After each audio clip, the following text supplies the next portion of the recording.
2차 전지 베팅한 개미들 20% 수익률. 지난해 국내 증시에서 개인 투자자 순매수 상위 10개 종목 가운데 9개 종목이 2차 전지 종목일 만큼 인기를 누리던 이 섹터는 올해 고전을 면치 못하고 있다. 지난해 4분기 실적 어닝 쇼크를 면치 어려울 것이라는 전망이 나오면서 섹터 주요 종목과 상장지수 펀드까지 모두 하락세다.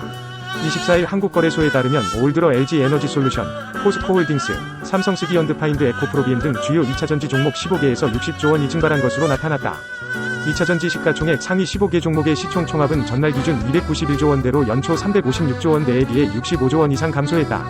특히 올 들어 코스피 코스닥 전체 시총은 150조 원 넘게 감소했는데 2차전지 종목에서 빠진 금액만 절반에 가깝다. 2차전지의 부진이 곧 코스피와 코스닥의 하락에 직접적으로 영향을 주고 있다는 얘기다. 주요 2차전지 기업으로 종목을 구성한 2차전지 ETF도 한 달 새 최대 30%가 넘게 마이너스다. 최근 1개월간 개인 순매수가 200억 원이 넘게 들어와 꾸준히 이른바 물타기를 하고 있지만 마이너스 폭이 더 커지는 모습이다. 최근 1개월간 개인 순매수 10위를 차지한 KODEX 2차전지 산업 레버리지는 289억 원의 매수세가 붙였다. 하지만 레버리지 특성상 손실도 2배로 나기 때문에 현재 수익률은 32%다. KODEX 2차전지 산업도 206억 원 개인 순매수가 들어왔음에도 17% 마이너스 수익률을 냈다. 79억 원의 개인 순매수가 나타난 타이거 2차전지 TOP10도 18% 수익률을 거두는 중이다. 전문가들은 올해 2차전지 섹터 신중론을 펼치고 있다. 수익성 악화에 따른 역성장, 미국 대선 등 불확실성이 커졌다는 것이다. 정원석 하이투자증권 연구원은 2차전지 업종 주가는 작년 4분기 실적이 예상보다 더욱 악화될 수 있다는 우려가 부각되면서 연초 이후 하락세를 나타내고 있다며 올해 국내 2차전지 업종 주가 흐름은 박스권 내에서 변동을 거듭할 것으로 전망한다고 밝혔다. 이한나 유한타증권 연구원은 4분기 실적 발표 후 주가 조정 시기에 매수 기회가 될 수 있지만 높은 섹터 불확실성으로 단기 트레이딩으로 접근해야 할 것이라며 2차전지 섹터는 상반기까지는 밸류에이션보다는 수주 모멘텀이 주가 트리거로 작용할 것이라고 강조했다. 최근 부진을 겪던 에코프로머티가 상승세에 진입했다. 이번 반등을 기회로 모건 스탠리 캐피털 인터내셔널 지수 편입을 이뤄낼지 기대감이 몰리고 있다. 24일 한국거래소에 따르면 이날 오후 1시 3분 현재 에코프로머티는 전날보다 2.7% 상승한 174,600원에 거래되고 있다. 에코프로머티는 직전 2거래일 연속으로 11%대 하락률을 기록했으나 이날 장 초반에 10%대의 급등세를 보이는 등 반등 가능성을 키우고 있다. 에코프로머티가 이날을 기점으로 상승세를 이어간다면 MSCI 한국지수에 신규 편입될 수도 있다. MSCI는 내달 13일에 한국지수 종목을 발표할 예정이다. 이번 지수 편출입 심사는 지난 18일부터 오는 31일 사이 10거래일 중 무작위로 하루를 정해 이뤄진다. 편출입 기준은 시가총액, 유동시총, 유동비율 등으로 알려졌다. 증권가에서는 에코프로머티의 시가총액 규모는 지수 편입 기준을 넘을 수 있으나 유동비율이 아쉽다는 평가가 나온다. 금융투자업계 관계자는 에코프로머티의 시가총액과 명목 유동비율을 본다면 편입 가능성은 매우 큰 편이라며 그럼에도 유동비율이 보수적으로 판단될 수 있기에 편입의 실패로 점쳐진다고 설명했다. 통신주가 올 들어 지지부진한 흐름을 보이고 있는 가운데 통신 3사 중 LG유플러스의 목표 주가만 나홀로 하향 조정되고 있다. 지난해 4분기 부진한 실적이 예상되면서 이익 추정치가 낮아지고 있기 때문이다. 다만 증권가에서는 현 주가의 악재가 이미 반영돼 저점 매수의 기회가 될 수 있다고 본다. 24일 금융정보업체 FN가이드에 따르면 LG유플러스의 지난해 4분기 영업이익은 2,530억 원으로 전년 동기 대비 11.72% 감소했을 것으로 추정된다. 통신주 가운데 SK텔레콤만 유일하게 4분기 실적이 시장 기대치에 부합할 전망이다. SK텔레콤의 4분기 영업이익 컨센서스는 2,938억 원으로 전년 동기 대비 15.44% 증가할 것으로 예상된다. 같은 기간 KT는 2,803억 원으로 85.4% 늘어날 것으로 분석됐다. KT는 영업이익이 컨센서스를 밑돌 것으로 예상되지만 KT클라우드 등 비통신 포트폴리오가 탄탄한 만큼 통신 3사 중 가장 높은 영업이익 성장률이 기대된다. LG유플러스의 4분기 영업이익은 컨센서스를 하회할 것으로 보인다. 실적 부진의 원인으로는 인터넷 데이터 센터 개소 등 유틸리티 비용 상승과 전사 영업관리 시스템 구축 등이 꼽힌다.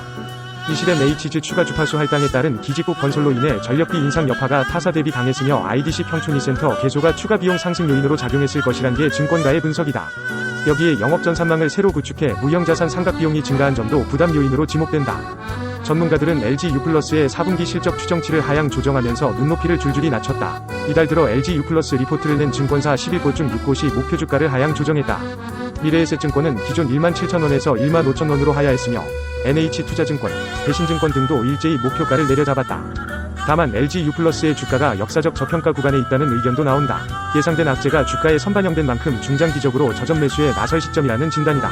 김홍식 하나증권 연구원은 배당 성향이 50%까지 상향 조정될 소지가 커 소폭의 이익 감소로는 배당이 줄어들 가능성이 희박하다며 2023년은 물론 올해에도 연간 총 주당 배당금은 650원을 유지할 것이라고 말했다. 김아람 신한투자증권 연구원은 올해 소폭이나마 이익이 반등한다면 DPS도 650원을 가하는 것은 무리가 아니라고 본다며 이 경우 올해 기대 배당 수익률은 역대 최고 수준인 6.6%까지 상승한다고 설명했다. 우리 정부가 상대적으로 부진한 국내 증권시장을 부양하기 위해 일본 정책 연구하기에 나섰다. 일본 증시가 정부 주도로 펼친 정책에 힘입어 최근 활기를 보이고 있다고 판단해서다.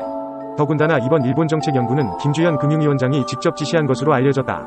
23일 당국 관계자들에 따르면 김주현 금융위원장은 작년 말부터 국내 연구기관 등에 일본 증시 부양 정책 연구를 지시했다. 일본 정부가 전례 없는 간경책으로 고질적 저평가 상태를 수습한 것처럼 우리 정부도 이를 벤치마킹해 난국을 돌파하겠다는 취지다. 일본 증시 부양 벤치마킹은 김 위원장의 수건 과제 중 하나였다. 코스피 지수는 올 들어 7% 넘게 하락했지만 니케이 지수는 9%대 상승했다. 이웃 나라는 잘 나가는데 우리나라 증시만 죽쓰고 있으니 당국도 고민이 많다. 때문에 당국은 일본을 벤치마크 대상으로 삼았다. 당국은 특히 일본이 작년 이맘때 상반기 주가 순자산 비율이 낮은 기업들을 상대로 개선안을 촉구해 효과를 본 만큼 그 발걸음을 그대로 따라가기로 했다. 실제로 많은 국내외 시장 전문가들은 저 PBR주 개선을 일본 증시 호황의 비결로 꼽고 있다. PBR-이란 기업이 보유한 자본 대비 시가총액이 얼마나 큰지를 나타내는 지표다. 회사가 들인 자본과 시장에서 인정하는 값어치가 같으면 PBR-2일이다. 때문에 PBR 값이 크면 시장에서 해당 기업이 고평가되고 있다는 뜻이고 이보다 작을 경우에는 저평가되고 있다는 의미가 된다. 현재 우리나라 유가증권 시장 평균 PBR은 0.89다. 작년 3월 일본 도쿄증권거래소는 PBR1 이하인 상장사를 집어 자본 수익성과 성장성을 높이기 위한 개선 방침과 구체적인 이행 목표를 공개하라고 요구했다. 그러면서 주가를 끌어올리지 못하면 상장 폐지할 수 있다고 경고했다. 사실상 강제성을 띠는 것이다. 도쿄증권거래소는 올해부터 개별 상장사 기업 지배구조 보고서 등을 통해 구체적인 기업가치 재고 노력을 적어서낸 기업들 명단을 달마다 공표하기로 했다. 정책 효과는 뚜렷하게 확인되고 있다. 지난 15일 일본 도쿄증권거래소가 발표한 업계 참여 현황 자료를 보면 작년 말 기준 PBR1 이하 공시 대상 기업 3,300여 곳 중 1,115곳이 기업 지배구조 보고서에 주주를 위한 경영 개선 계획을 적거나 적을 예정인 것으로 조사됐다. 거래소는 PBR2 낮은 기업일수록 또 시가총액이 큰 대형사일수록 참여도가 컸다고 분석했다. 시총 1,000억엔 이상의 대형주들이 모인 프라임 시장에서 78%가 기업가치 재고 노력을 써낸 것이다. 업종별로 보면 대표적 저 PBR 업종으로 지적됐던 은행주들이 94%로 대부분 참여해 주목을 끌었다.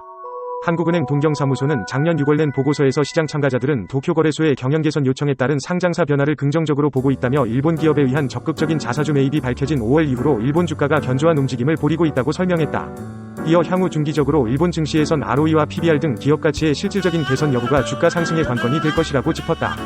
일본에서 효과를 확인한 만큼 당국의 발걸음은 빨라졌다. 지난 17일 금융위가 내놓은 2024년 업무 추진계획 속 기업 밸류업 프로그램은 일본을 벤치마킹한 대표적인 정책이다. 기업 밸류업 프로그램의 취지는 상장사 기업가치 재고를 유도하기 위함이다. 자산총액 5천억 원 대상의 유가증권시장 상장사가 의무 제출 공시해야 하는 기업 지배구조 보고서에는 배당 정책 배당 실시 계획 통지, 내부 통제 정책 마련, 집중투표제 채택 등 항목에 대한 준수 여부를 기입해야 한다. 여기에 기업가치 재고 계획도 같이 기재하도록 하겠다는 게 당국 계획이다. 아울러 공시우수법인 선정 시 기업가치 재고 계획을 써낸 기업에 가점을 주기로 했다.